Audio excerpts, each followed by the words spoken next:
Welcome, everybody. Welcome to Fraternity Foodie. This is Mike Eilon with Greek University. As you know, we call these segments Fraternity Foodie. Why?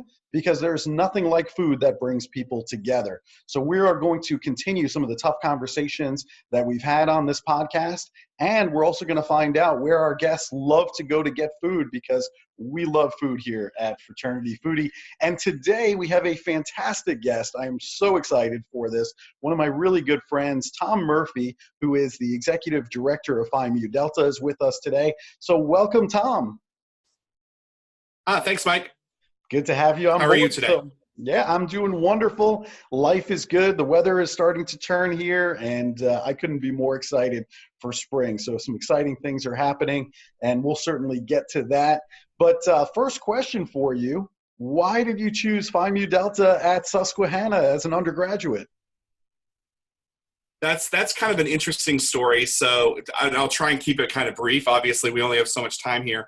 I'm very fortunate that I was actually born into this fraternity. My father joined the Keene State College chapter back in 1970, right when he came to Keene State College up in Keene, New Hampshire. I was born 2 years later while my father and mother were still in school. I guess that makes me the first legacy of the new Omicron chapter of Phi Mu Delta. And in fact, the first place I went after I was born and left the hospital was not home, but to the fraternity house so my dad could show me off. My dad would later join the National Council of Phi Mu Delta. When he returned to Keene State to work in higher education, he ran some residence halls there and served for over 30 years on our national board. When it came time to go to college, you're going to think this is a little silly, and now that I look at it, I think it's a little silly. But I only looked at schools that had Phi Mu Delta chapters. From the time I was a kid, I wanted to be a brother. And I really wanted to go to Penn State, actually. Penn State had been kind of a dream of mine, and my dad had set up arrangements for us to go there. But on the way, he said to me, there's this little school. It's called Susquehanna University. It's on the way. I think you might like it a little bit. And it's on the way, so it's not out of the way for us to stop there. And we did. And I was blown away. Everywhere I walked on campus, students would say hello to me, and they didn't know me. I stayed at the fraternity house while I was there. The brothers were very warm and welcoming and kind of really showed me the ropes in the weekend we were there. And the next day we went up to Penn State. The chapter there got us tickets to see the Alabama game in 1989. I will never forget October 1989. It was the last time Alabama played Penn State before, all the changes in the conferences. Alabama won by a field goal, and everybody was incredibly depressed. But what struck me was just how large Penn State was, and it didn't seem like home to me. And so I turned to my dad and I said, I'd love to go back to Susquehanna. Can we stop for another day on the way back home to New Hampshire? And he's like, sure. So we went and spent another day there, and I said, this is the place I want to go. I ended up applying early decision, so I would know ahead of the other places I was going to apply to whether I wanted to go to school there. And they accepted me. I'll never forget that day in December. And I got in, and I didn't apply anywhere else. I got early decision, and I was off to the races. When I got to campus, obviously, Phi Mu Delta was one of, at the time, I think we had 5 chapters at the time. I have to think back now. 5 fraternities on campus. And there were some great groups there. I really had a strong affinity with Phi Mu Delta, but also with Phi Sigma Kappa. I was a bio major. A lot of my friends were in Phi Sig. Didn't really feel like I fit in with some of the other groups on campus. And I know at the time it came to go through recruitment, it was really, boy, this lifelong love of Phi Mu Delta through my father. Is that something I pursue, or do I join Phi Sig? Ultimately, I received my bid from Phi Mu Delta, and I actually didn't join Phi Mu Delta until I was a senior because I was so busy. And it's kind of a long story about how that happened. But, yeah, that's where I ended up. And all my friends were in the chapter at that time. My big brother, who ended up, the man who ended up being my big brother, had been a friend of mine for a couple of years already. So it just was an easy fit for me on campus, and one that I'm really glad that ultimately that quote unquote last opportunity, my senior year, I took that opportunity because it has opened all the doorways that I've had for the rest of my life. That's a great story. I've actually heard similar stories like that. I know there was a president of the board for Sigma Pi, and his son was getting ready to go to college. And this president of the board said to his son, all right, put together a list of 10 universities that you're thinking about. And so the son went off to the side, started scribbling down 10 names of universities, and he handed it back to his father. His father looks at it and says, wait a minute, every school that you've just written down right here, they all have a Sigma Pi chapter. And he's like, yeah, exactly. So, I mean, these types of things do happen. So it's a great story. Yeah. Great story. Yeah. So I know you worked at Lycoming as the assistant director for student programs and leadership. So what was that like working at Lycoming? That was a really great experience. I was very fortunate. First and foremost, somebody who I've stayed connected with over the years. I got to have a phenomenal mentor there named Sue Saunders. Sue was the vice president of student affairs there. Sue is a really well-known name in higher ed now. She taught at Connecticut for a number of years. A lot of my friends have worked with Sue through the years. And in fact, kind of strange small world, but which higher education tends to be. Before she came to Lycoming, she had worked at Longwood University, and she was somebody who had worked with legends in the field like Charlie Warner and Steve Delph, and those people. And I just felt so blessed that I had Sue as a mentor when I was at Lycoming. It was an interesting campus. All of the fraternities were housed on campus. So I had an apartment, and literally my apartment was next door to the TEAC chapter. They were fantastic guys, except at 3 o'clock in the morning when they would play billiards and I'd have the billiard balls bouncing off my bedroom wall. But I really found Lycoming to be probably one of the best experiences I've had professionally. I was only there for 2 years, but I got a lot out of it.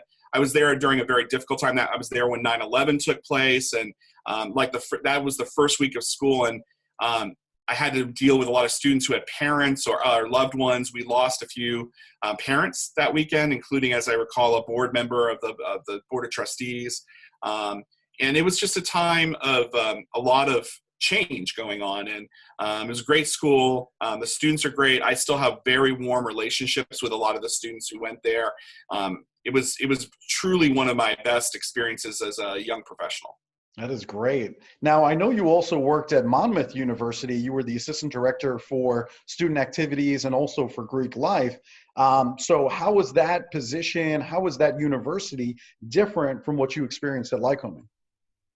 Yeah, unlike Lycoming, where everything was housed and I lived within the housing, and actually, I'll be very honest, it was one of the things that I wanted to get away from when I went to Monmouth was I needed to have kind of a life. I remember I had turned 30 at Lycoming and said, I don't have a girlfriend, I don't have a life, I'm living in a dorm on campus.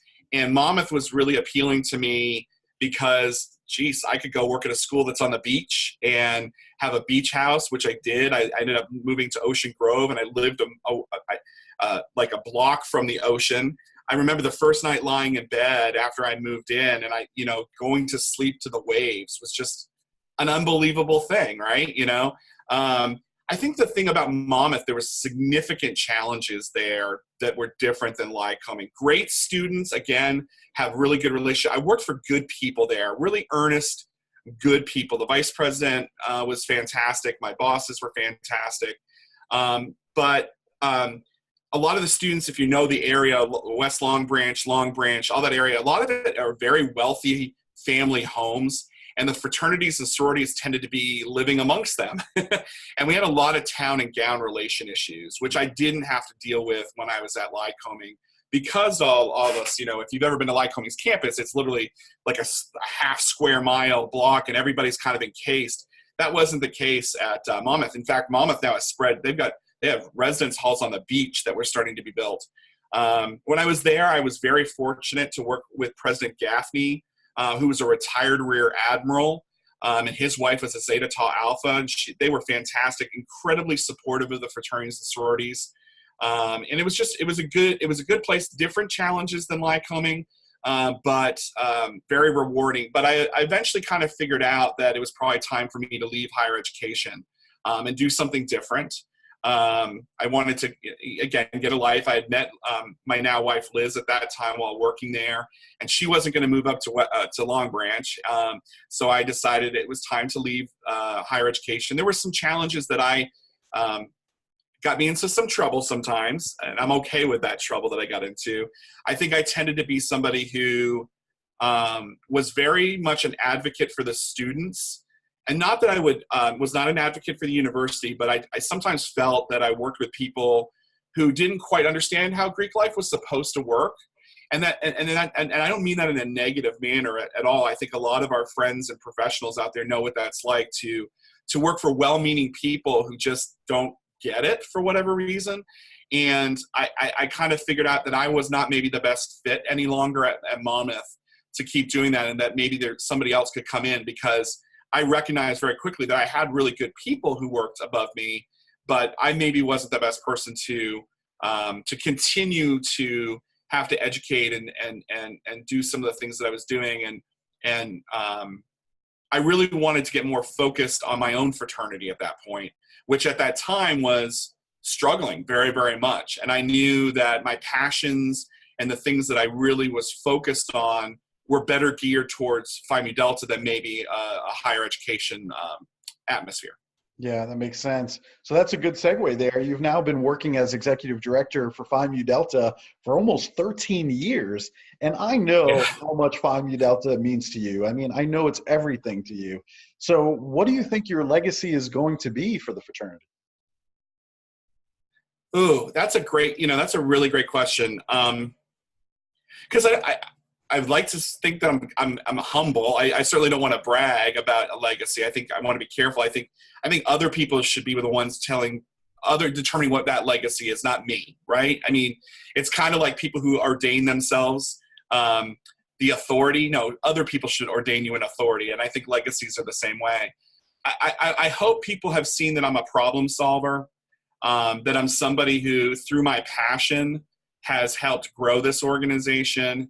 I guess I do hope that the one thing that I hope becomes part of my legacy is that I have hopefully made Phi Mu Delta an identifiable organization. And we still struggle with that a little bit as a small national organization, but I don't think as much as we did when I first came in as exec. I mean, I now get phone calls from institutions who are looking to bring a new fraternity on campus. We are regularly going out there and competing with other much larger organizations and winning expansion opportunities, because of what our reputation is a good reputation in higher education, I think. Mm-hmm. And I like to think that has a lot to do with the things that I've done in the last 13 years. So. I 100% agree with that. You have a great reputation, not just you personally, but also the organization. And I think it's because of all the great work that you've done. One great example is all of those close personal relationships that you have with all of the undergraduates at Phi Mu Delta. I think that's amazing, that personal relationship, not just that you know their name, but you actually know them as a person, what they're all about, what motivates them. And that's just an amazing thing for somebody who's the executive director who's working with that many undergraduates. Are there any brothers or certain chapter stories that just made you really proud over these last 13 years? Yeah, and some of them are probably going to watch this and be a little embarrassed, but there's two particular men. I mean, there's a lot of men that I've had amazing experiences and feel so fortunate that I've had some positive influence in their life. I mean, when we have a lot of hard times when we're running fraternities, it's not the easiest job in the world. There's a lot of issues that are beyond our control, and there are things that are within our control. And we have to remind ourselves that it's those small moments when you realize you've had an impact on somebody that really makes it all worth it, right? And there's two particular ones. One that I just talked about this weekend, just yesterday, a board member. In fact, both of these men are now board members, but Rich Winter, and I hope I don't get in trouble with another fraternity right now by telling this story, but it is true. Rich Winter is a member of our board, is a young member of our board, and just a phenomenal young man. When we restarted our group at Lycoming University back, I believe it was 2010 or 11, and that's terrible that I can't remember exactly, but it was back, it's been almost 10 years. Rich I met Rich when he was actually a member of a Phi Kappa Psi colony that was active at Lycoming. We had come to campus. I had come with some alumni to meet with the IFC, and it was a typical IFC meeting when you're telling them you want to start a new chapter on campus. There were some frustrations, but not from Rich. And I remember Rich coming afterwards and saying, all these things that you say you want to do on campus, that's what we're doing with Phi Psi here. And, we're a great group and we can't wait to partner with you. And then when it was time to come to campus, unfortunately, Phi Psi made the decision not to charter their colony. And unlike Phi Mu Delta, we initiate our members, even in colonies, we initiate them. Phi Psi did not initiate until they were chartered. So here, Rich was about to graduate, I believe 3 or 4 weeks later, and he was not going to be a member of Phi Psi, even though he had devoted the last 3.5 years to Phi Psi. And I remember making a call to Sean Collinsworth, who was then the executive director and an amazing guy, and talking to him and saying, look, I like this guy a lot.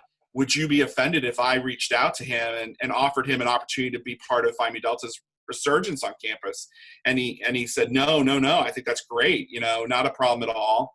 So we were working with Fired Up Productions at the time, and I called Josh Arendi, and Josh made some calls. And then I literally got personally on the phone with Rich that night and said, I want you to be part of the colony. And I know that you are graduating in 4 weeks, but just so you know, we will initiate you before you graduate.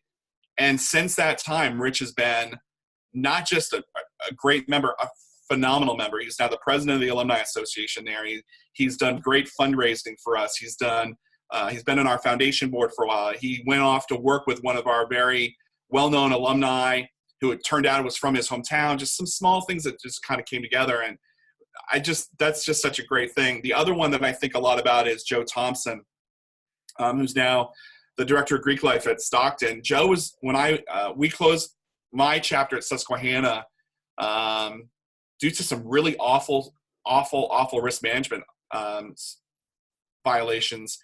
And I came back to campus to restart the chapter, and Joe was the first guy recruited to help build that chapter. That chapter has done phenomenal things since its refounding 12 years ago. And I know for a fact that's because the first person I picked was Joe Thompson. Yeah. And he has continued to be just not just an amazing brother, but he has gone on in the field of higher education to make his own mark and create his own reputation. And, I think of Sam Waltermeyer and some other people who have also gone into higher ed. I mean, I could make the list as long, and I don't want to leave anybody out, but I think in particular, the men that have followed me through my passion for Phi Mu Delta and higher education, those are the ones that I think the most of.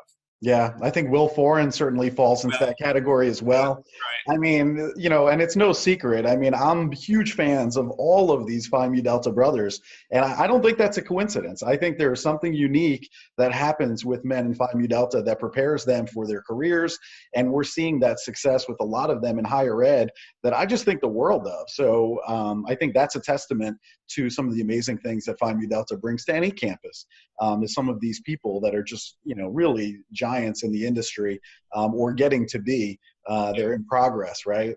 So that's amazing. And I also think there's a great lesson there in the first story that you told, which is that even as maybe a junior or a senior, there are still things that these men can contribute, and we shouldn't be writing them off and saying, well, they're just a junior or they're just a senior. They're only going to be here for a semester, so let's just not even waste our time. That couldn't be further from the truth. I mean, if they're fit for the values of your organization, you should get them immediately into your organization and they'll help you. Right. Rich has just been, just such a blessing for this organization and for others. And you're absolutely right. And I think part of that is because I joined as a senior, I've never been dismissive of older member joining our organization. Now, when it comes to the health of an organization, I don't want everybody recruiting all seniors because they're all out the door. But I think you're absolutely correct that if we're really organizations that are for lifetime membership, why do we focus so much just on freshmen? Right. Or become dismissive of others. And I've tried to say the same thing to our chapters and teach that. I think the reason why is because it's easier. I think that's why. Because they're looking to connect and it's easier to recruit. And unfortunately, sometimes we're recruiting with things like alcohol or members of the opposite sex and parties or whatever. And it's just easier. But yes, you're going to have to make an argument to say that you joining as a senior, this is why we think that you can help us and we can help you even as a senior. And I think that's a little bit more difficult than recruiting a freshman with social events or alcohol. Absolutely. Totally agree. So, all right, that's amazing stuff right there. That's just incredible. Now, I know in the first 8 years that you were there at Phi Mu Delta, you had growth of membership of 300%, and you hired additional staff to support all of this new membership. So how did all of that growth happen? Again, I'm going to, and I know you're probably going to be surprised that I'm bringing up a group of people who you compete with a little bit through Greek University, but I want to throw a shout out to Fired Up, to be honest with you. What happened was we started to bring them into some of our leadership schools, and then the alumni groups would come to that. And I'm thinking of Lock Haven in particular here. Lock Haven alumni continue to be very active in the fraternity, even though the chapter was not active. And they came to, I believe it was one of our Sapphire leadership schools, and they saw Josh present and said, well, can they be the guys that come to campus and do this for us? Because I didn't have staff at the time. You know, I was running everything, and, you know, to pull me away and do an expansion properly, especially a cold start where I didn't have an interest group or anything like that, was just not something that I was able to do. I was really very much focusing those first 4 years and making sure that the chapters that we had were growing and thriving and being sustainable. And really, it was through our alumni that we're able to fund originally, and I believe it was both Lock Haven and Vermont. Both of those alumni groups paid for us to actually get a third party to come in and help us restart that. Well, by doing that, we were able to bring in more income into the organization, you know, to be able to have more revenue, where I could say, great, now I'm going to be able to hire a staff person who can do this. Thanks for teaching me all those great things, Fired Up. Now we can do it on our own. We don't need to hire you to do it for us. I can take those techniques and other techniques that we had learned, and we just started to identify, in particular, we started to identify places we had been before. So we started to return to the University of New Hampshire. We went back to the University of Southern Maine.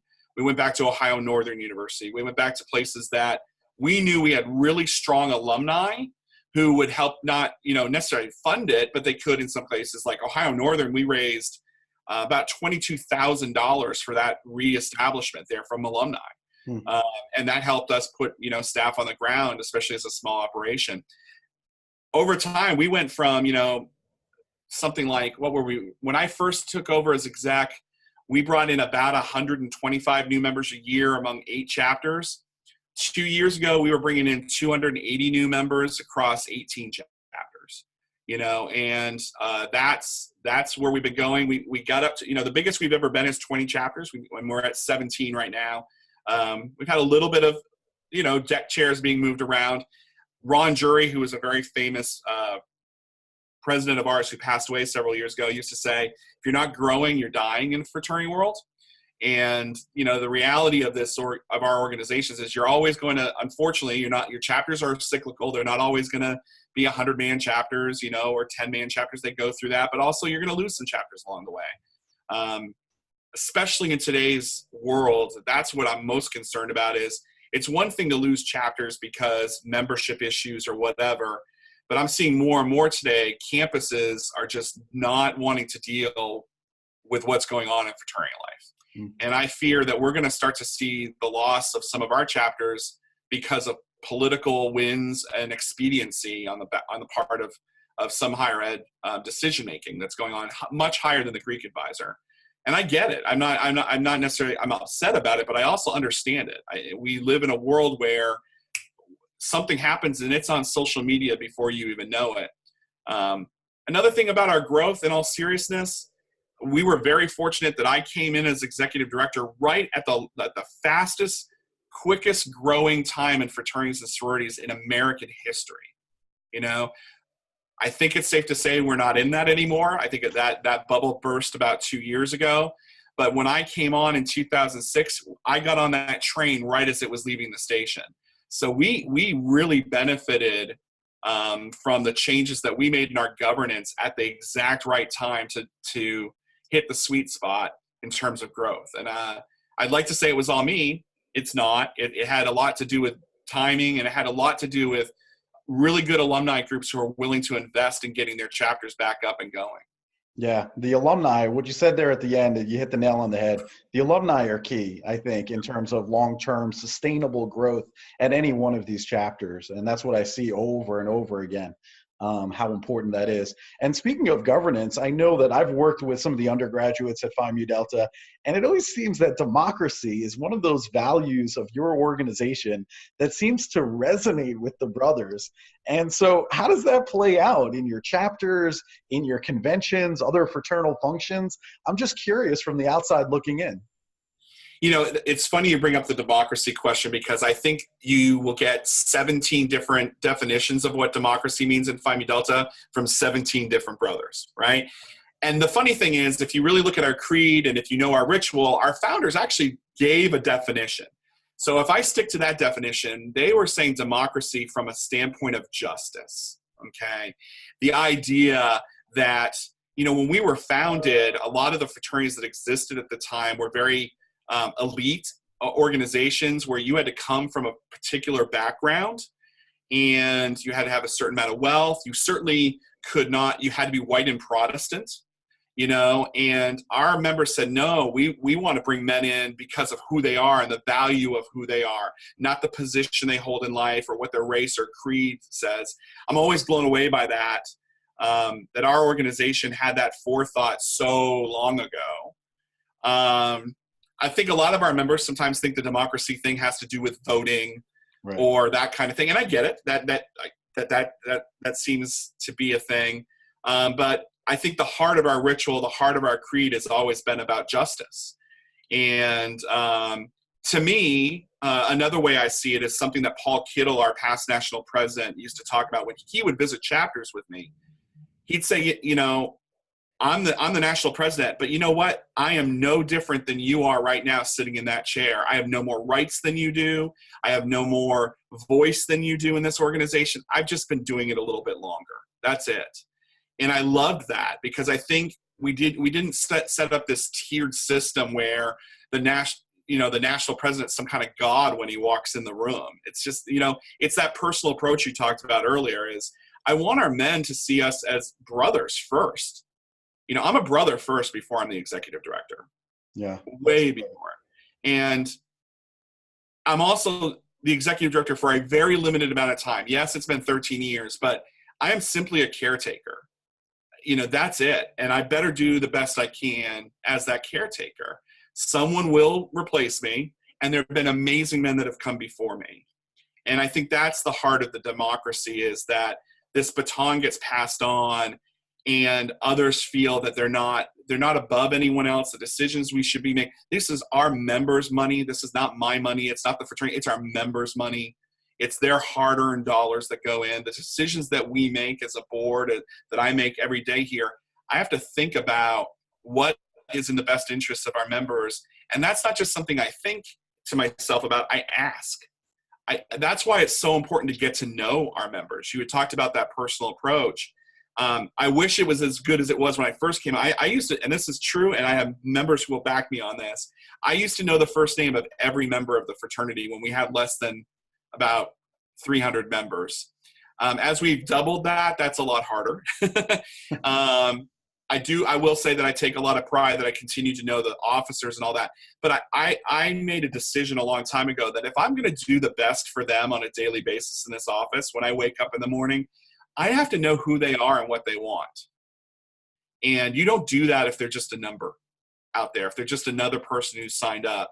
And that includes the guys who aren't real happy with me and the decisions I make or don't, necessarily like me. I'm not here to be liked, but I am here to be your brother. And I'm here to hopefully take care of this thing that you have given me as a gift. Sam Waltermeyer talks about that gift in ways better than anyone I know, about this thing of brotherhood is absolutely a gift that we give to other people.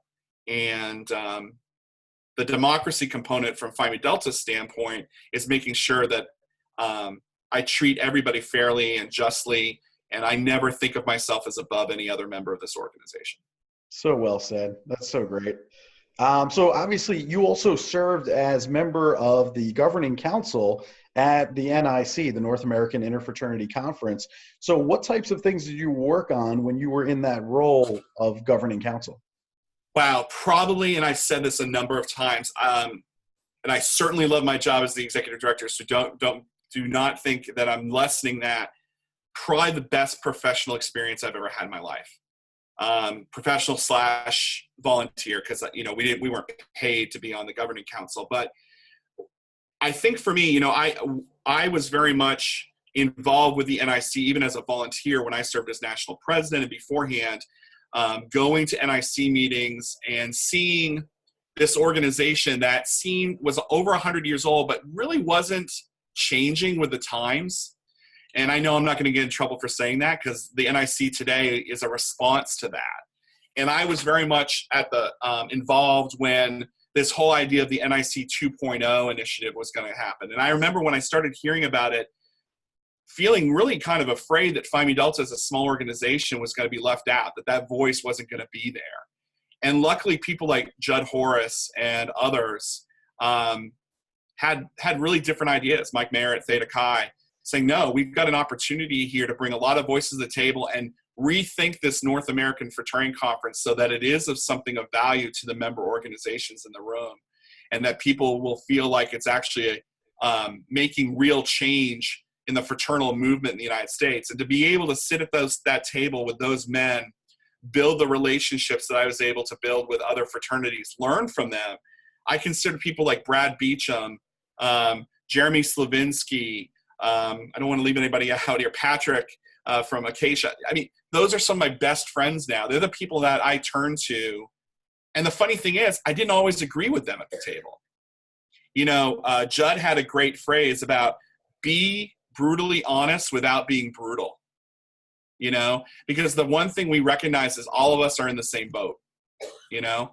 And I remember when other groups weren't joining the NIC, and my mantra was always, then we need to make the NIC so amazing that people would choose to be part of it. They would never even think of not joining the NIC. And so I was on the board, so I did the NIC 2.0, which was a volunteer kind of thing for a year.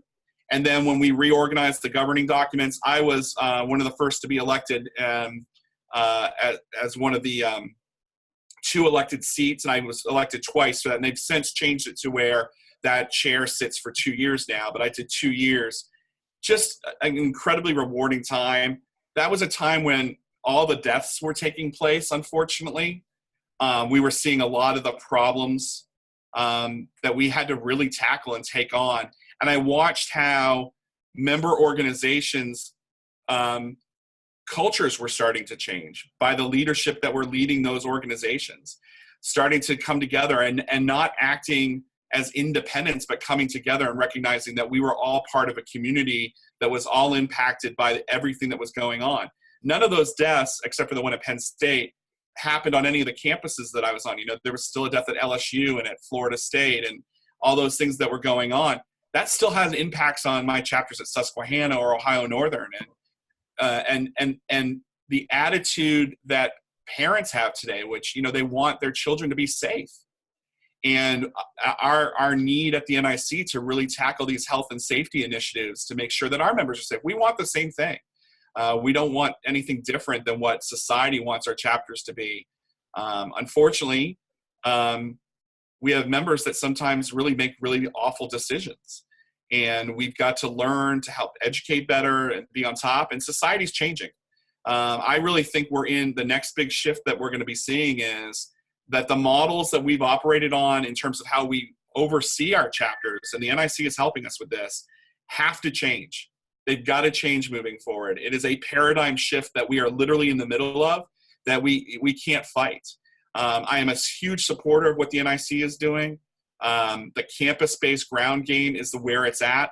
By changing cultures at the campus level, even though it is harder to do that, we are going to change fraternity life in this country. I think fraternity life is great. I think most of our members, by far, 99% of our members have a great experience. We need to have 100% have a great experience. And that's what's got to change. And we can't keep standing by and saying, well, look at the 99%, look what the great things we're doing. Everyone that goes through our community should be coming out better than they were when they entered, and looking back on that experience and saying, that experience in college is a defining moment in who I am as a person and will be for the rest of my life. And I'm going to be loyal to that as a result. So even though the 99% have a great experience, there's still that 1% out there.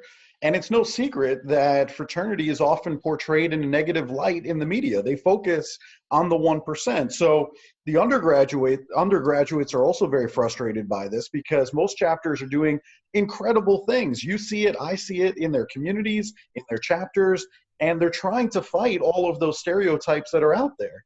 So are there things that the undergraduates of all fraternities should be doing today in order for fraternity to remain relevant and also grow over the next century? Yeah, that's a great question. And I think I want to start first with standing up for our undergrads today. I don't know if I could be an undergraduate member of our chapters today, to be very frank. I think we live in a society where our college students aren't allowed to make missteps anymore. Not mistakes. I'm not talking about the obvious, the rolling the keg, the hazing. That's it. Those things should never, zero tolerance to those things. And I don't mean that from a philosophical standpoint, but you understand what I mean. I think that students doing student development theory where they need to explore who they are and who they're to become, there are things that happen there, and students inevitably make missteps when they go through that process. And I think a lot of our students today, because we live in this hypersensitive world of wanting to put fires out on campus and not wanting to get negative press or immediate negative social media responses, there seems to be a fear or a knee-jerk reaction when a student does something that's frankly really to be expected within where they are student development-wise. Here's where this fits into the answer to your question. I think the model's got to change. I think self-governance and the definition of self-governance needs to change. I think self-governance needs to remain. I think it's a valuable thing, but it has to be done within the framework with a lot of support and challenging. And those, by the way, support and challenge have been terms that have been around for 40 years in higher education. That's not a new concept. But we've got to rise to the bar where we're not depending that the support and challenge is coming solely from the Greek Life office or the dean's office. It's got to be coming from our alumni. It's got to be coming from our friends and advisors. We've got to have experienced people in the room who can challenge and support our members on a daily basis.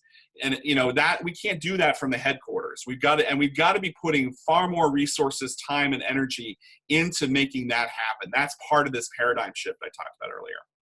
The other place that I'm convinced where fraternities are absolutely relevant and our members need to take advantage of things is in the soft skill development areas. I didn't learn to hold people accountable in my biology class. I just didn't. I had great biology classes at Susquehanna. I'm a proud biology major at that university, but nobody taught me to hold people accountable there. I learned that in my fraternity. I didn't oversee a budget of $100,000 as the president of the biology club. I did at Susquehanna.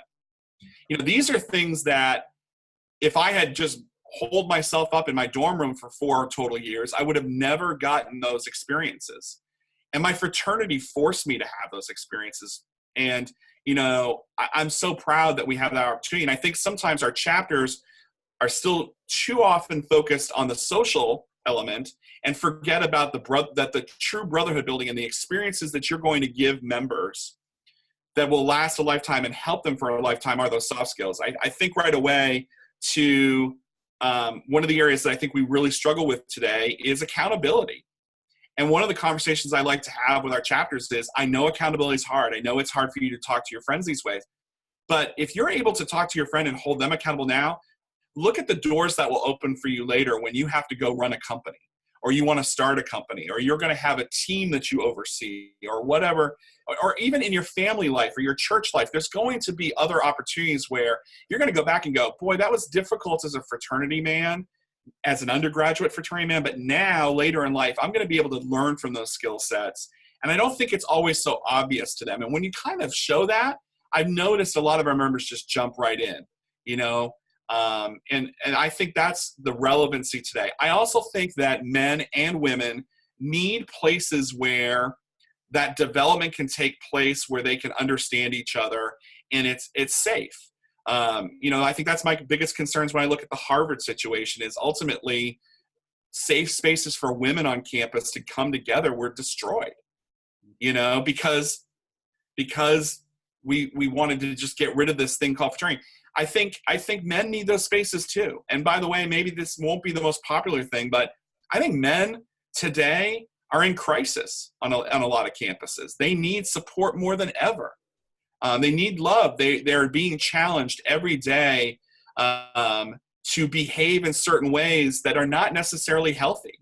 And I think fraternity can be a place where they can learn those healthy behaviors in a space where they are getting mentored well and have the support of not just alumni, but their own brothers. I think the biggest changes I've seen in fraternity in the last 20 years that seem to get overlooked are, when I joined my fraternity, I've used this example before. We knew we had gay members, but nobody talked about it. You know, today, and I'm speaking for Phi Mu Delta, I think a lot of our men find our fraternity to be the safest space for their gay friends. You know, the spaces for them to come out among their friends. And I'm proud that my organization can be part of something like that when we weren't 25 years ago, you know, that those types of intimate conversations can take place among men, among women.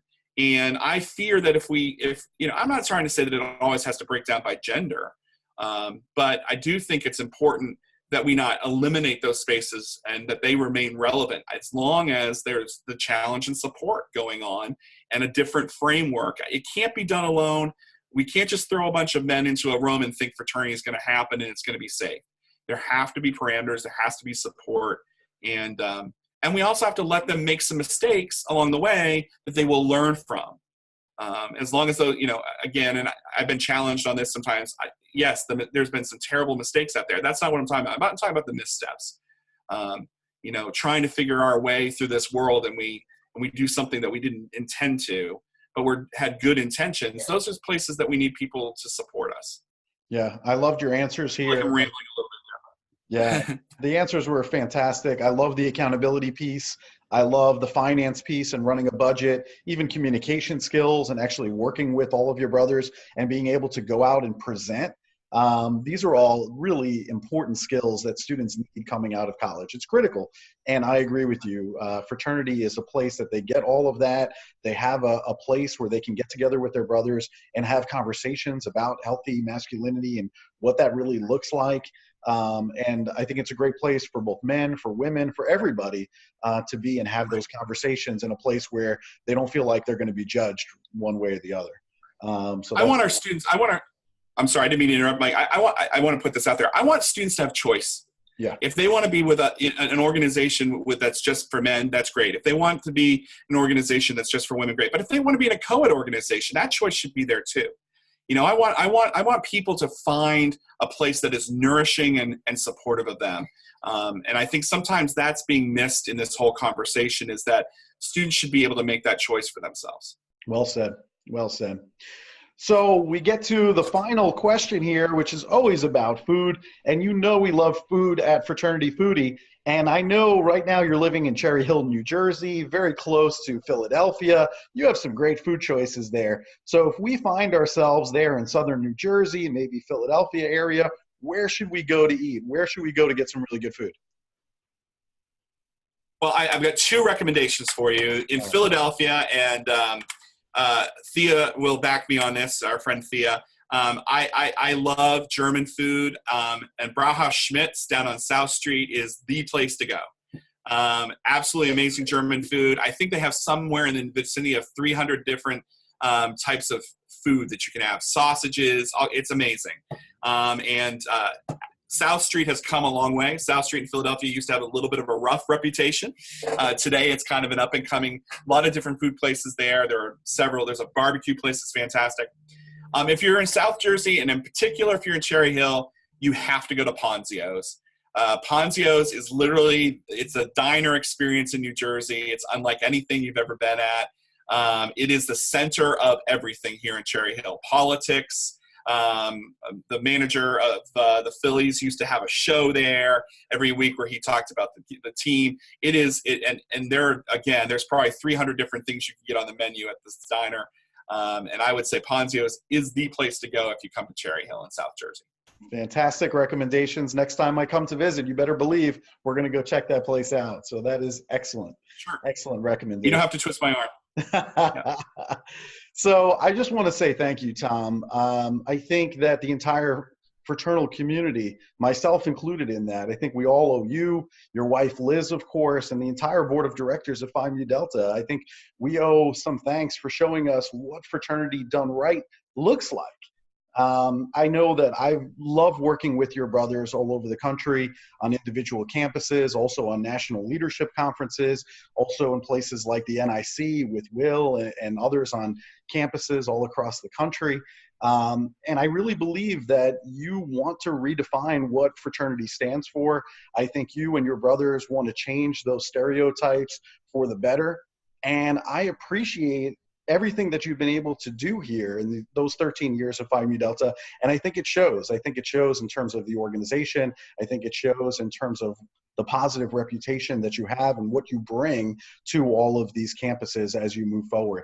And I know it's not easy. It's not an easy job to manage a fraternity. I'll tell you that from personal experience. I know that that's true.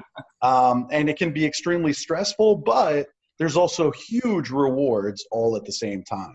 So I just wanted to say that I'm proud to be your friend.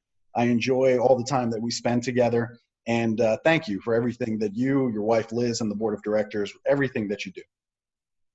Thank you so much, Michael. This was a lot of fun. I'm really glad I got to do this. Yes. Well, we had a blast here. Thank you so much. Thank you to the audience for joining us. And we look forward to seeing you on an upcoming edition of Fraternity Foodie. Bye for now.